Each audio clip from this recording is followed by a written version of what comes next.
Bismillahirrahmanirrahim. Elhamdülillah. As-salatu vesselamu ala Resulillah. Amma ba'd. Assalamu alaikum wa rahmatullahi ta'ala wa barakatuh. Qadırman qalayıq.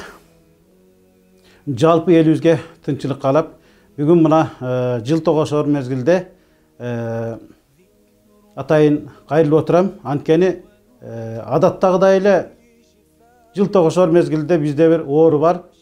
Жаңы жыл тоскондор менен тоспогондордун ортосундағы күрөш. Элибизде бір жақсы сөз, тама айтылған сөз бар. Үйдө батыр, жоодо жок деген. Үйдө ешкім көрбөгөн жерде, диванда отырып алып, комментарийлерди жазып, чабышып, сөгүшүп, акаратташып, бири-бирибизге аябай болуп көрбөгөндөй ушундай жаман адаттарга ээ болуп калганбыз. Ошондуктан дагы жыл тогушар мезгили келди, ошол адаттарыбыз башталды. Бүгүнкү күндө Кудайга шүгүр, учубуз кур эмес, алымдарыбыз бар. Абдышүкүр ажы, Сайдбака ажы сыяктуу жана башка Толгон Токай алымдарыбыз бу жаңы жыл эмне экендигин, бу канчалык деңгээлде майрамдалыш керек, майрамдалбаш керек, айтор бул жөнүндө бүтүндөй өздөрүнүн пикирлерин айтып, эли журтубузга Куран сүннөткө таянып, айтор дээрлик, жетишерлик маалымат берилди. Бирок ошого карабастан бизде ушундай бир адат бар. Ата-бабабыздан бери майрамдап келген жаңы жылды эми каяктан чыга калыш эле мынтип тосуп атат, анан тигиндей мындай айтор ошо окшогон Толгон Токой сөздөр. Мен ушул жаңы жыл майрамын тосуш керекпи, тоспош керекпи деген маселеде мына күнү кече жаңы эле чыккан теге Россиянын экинчи эле падышасы болуп эсептелген Дмитрий Медведевдин цитатасын да сунуштагым келет. Анткени Дмитрий Медведев биздин кыргызча айтканда орустун ата-бабаларынын бири болгон, орустун улуу дөша жазуучуларынын анабашы болгон Антон Павлович Чеховдун жаңы жыл жөнүндөгү эң бир таамай айтылган сөзүн цитата кылып атайын келтирди. Ушул сөздү мен токтолуп отургум келбейт, анын ар бирине токтолуп отурбай эле коеюн, анткени эл бардыгы окуду, билди кандай нерсе экендигин. Эми бул жерде бир талашсыз чындык бар. Эгерде Медведевке бул нерсе жакпаса, Медведев ушул Чеховдун сөзүн каалабаган болсо, аны эч ким мажбурлай алмак эмес. Сен ушуну айтышың керек сөзсүз түрдө депчи. Демек, бул пикир бирle Чеховдун эле пикир эмес. Демек, ошол экинчи падыша болуп эсептелген Медведевдин да пикири деп бааласак, биз акча чаппаган болобуз. Андыктан туугандар келгиле ушул Медведевдин сөзүнөн кийин дагы демек ушундай пикир келип чыгат. Ушул арзыбаган бир болбогон жаңы жыл үчүн бири-бириңерди сөгүшүп, акаратташып, кыргыз алакандай кыргыз экиге бөлүнбөй эле койгулачы деген бир таамай чындык келип чыгат да туугандар. Баса ата-бабалар демекчи, бир эле Чехов эмес, терисине келсек, орустун көп эле дөшалары бул биздин ата-бабага таандык нерсе эмес. Деги эле биздин оруска таандык нерсе эмес деп, өздөрү дагы бул жаңы жылды өздөрүнө ата-бабасынан калбагандыгын өзөлөрү талашкан орустар четтен чыгат.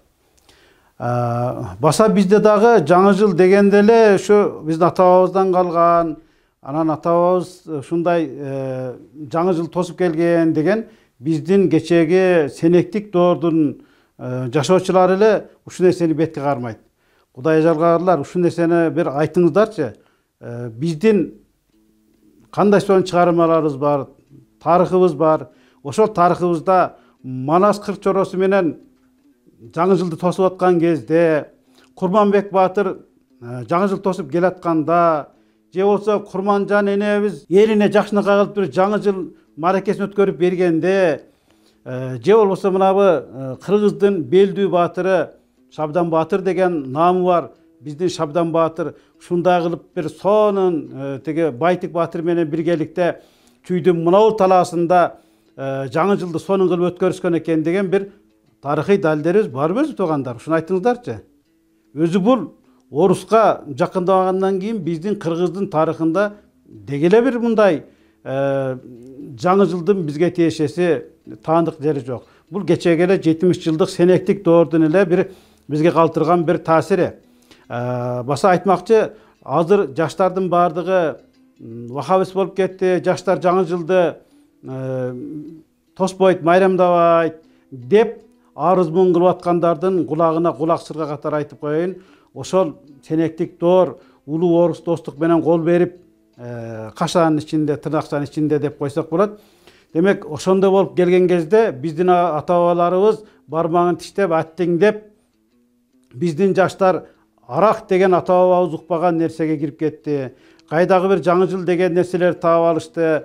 Бул арак дегенди ичкен болсо, жети атасына чейин тозокко күйөт экен дешип, ыйлап, зарлап, дуа кылып, ушул нерсеге күрөшүп, алдары жетпей калган эле. Бирок ошолордун көз жаштарынын, кылган дуаларынын мөмөсүбү бүгүнкү күндө жаштарыбыз Кудайга шүгүр, Кудайын таанып, ата-бабасын таанып, кайсыл биздики, кайсыл четтики ушул нерсени ажыратып биле турган идиректүү жаштардын бир доору ошолордун коому келатат. Мен ушул нерсеге сүйүнөм. Андыктан ата-бабабыз деген туугандар ошол ата-бабабыздын тарыхына шек келтирбейли, аларга биз доомат кылбайлы, ата-бабаларыбыз майрамдап келген деп. Ата-бабабыз эч качан жаңы жылды майрамдаган дагы эмес, аракты ичкен дагы эмес, жаңы жыл тоскон дагы эмес. Андыктан бул жерде калыс карайлы. Ошон үчүн биз максат менен жашайлычы. Бүгүнкү күндө мотивация деген бир нерсе чыкты. Элдин баардыгы ушундай бир тренингтерге катышып, башка болуп мотивацияларды угуп атат. Биз баардык мотивациянын жыйынтыгы максат коюп жашагыла, максатыңарга жеткенге аракет кылгыла дейт. Эми ар бир адамдын өзүнүн жеке максаты бар, үй бүлөнүн максаты бар, элдин, журттун өзүнүн максаты бар. Эми мен айтайын деген дегеле бүтүндөй жалпы инсанияттын максаты эмне экен десе, Аллах субханаху таала Кур'ан-ы Каримде айтыптыр, астагфирулlah, "Ва халактул джинна вал инса илля ли'абудун". Садакаллахул азим. Бул Зарiyat сүрөсүнүн 56 аятында Аллах субханаху таала сиздин, биздин дегеле бүтүндөй адамзаттын жашоодо максатын бизге ачык так кылып көрсөтүп коюп атат. Тагыраак айтканда, мен инсандар менен жиндер аламын өзүмө ибадат кылуу үчүн жараттым дейт. Туугандар, биздин максатыбыз ибадат экен. Эми ибадат дегенде баягы эле дагы ошол отуруп алган фейк аккаунтпу же башка түшүнбөгөнбү же баягы союздун наны жеген адамдарбы, биз эмне намаз окуп эле отура беришибиз керекпи, башка бизге тиричилик жокпу, майрамдабай деле ушинтип эле отура беришибиз керекпи мүмкүн деген суроо бериши бул талашсыз чындык. Эми дагы токтолуп өтөйүн. Биздин эртең менен төшөктөн тургандан тартып кечкүнүн кайрадан төшөккө жатканга чейин, төрөлгөндөн тартып кандай жашаш керек, ата-энени кандай урматтап сыйлаш керек, кандай үйлөнүш керек, кандай аялга, кандай эрге мамиле кылыш керек, кандай карыз коола алыш керек, кандай карыз коола бериш керек. Дегеле биздин бүтүндөй жашообуз эгер Аллах Таала буйругандай жашасак, демек ибадат. Эгерде биз нафсибиз каалап аткандагыдай жашай турган болсок, анда бул адашуу, далалат. Ошондуктан мына бул жаңы жыл тосу, көңүл ачуу, башка ушуга окшогон нерселер менен, беймаани нерселер менен, даже ушул орустар жактырбай аткан нерсе менен өзүбүздү алаксытып, убакыт өткөрбөй эле коелучу туугандар. Бул маселеде кайрадан Кур'ан-ы Каримге кайрыла турган болсок, Кур'андын Анбия сүрөсүнүн биринчи аятында ушундай астагфирулlah, "Ихтараба лин-нас хисабухум ва хум мин гофлатин муридун". Аяттын маанисинде айтат, адамдарга кыямат сааты, тагыраак айтканда өмүрүндөгү эмне иш кылгандыгынын эсеп китебин бере турган учур келип калды, кыямат жакын калды. А бирок адамдар дагы деле Аллах субханаху таала буйруган фарздардан жүзүн үйрөп, кайдыгер болуп, капилет уйкуда жүрүшөт дейт. Демек,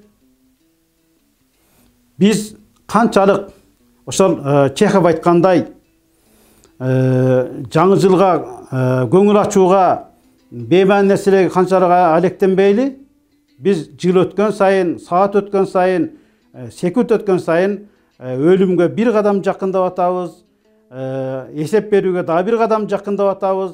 Демек, биздин өмүрүбүз бир чекеден кертилип өмүрүбүздүн акыркы сапарыбызга жакындап баратабыз. Демек, муну майрамдай турган нерсе эмес. Бул жерде өкүнө турган, мен Чеховго окшоп өзүн өзү өлтүргөнгө, кол салганга аракет кылыш керек деген нерсени айтпайм албетте. Бирок Аллах Таала Кур'ан-ы Каримде ибадатта болуп, кыяматта эсеп бергенге даярдангыла деген нерсени гана айткым келет. Анткени биз өлүмдөн эч качан качып кутула албайбыз. Бул жөнүндө да Аллах субхана тағала жалпыбызга белгилүү болгон Жумаа сүрөсүндө 8 аятында айтат: "Стабилла кул иннал маута аллази тафирруна минху фа иннаху мулақикум." Демек, ей пайгамбар, сен ошол капилетте жаңы жыл тозобуз деп, көңүл ачабыз деп, оюн күлкү кылып эле өтө берели деген адамдарга айтып кой, силер коркуп качып аткан өлүм алдыңардан жолугат дейт.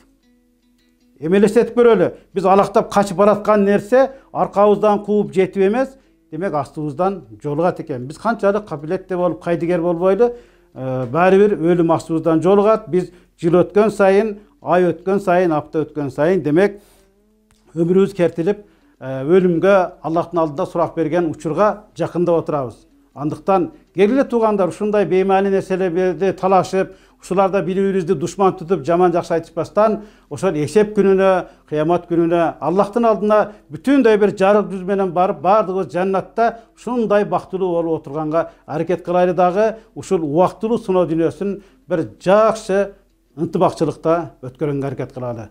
Баардыгыңыздарга жакшылык, ынтымакчылык, бир тууганчылык каалайм. Ассаламу алейкум ва рахматуллахи таала ва баракатух.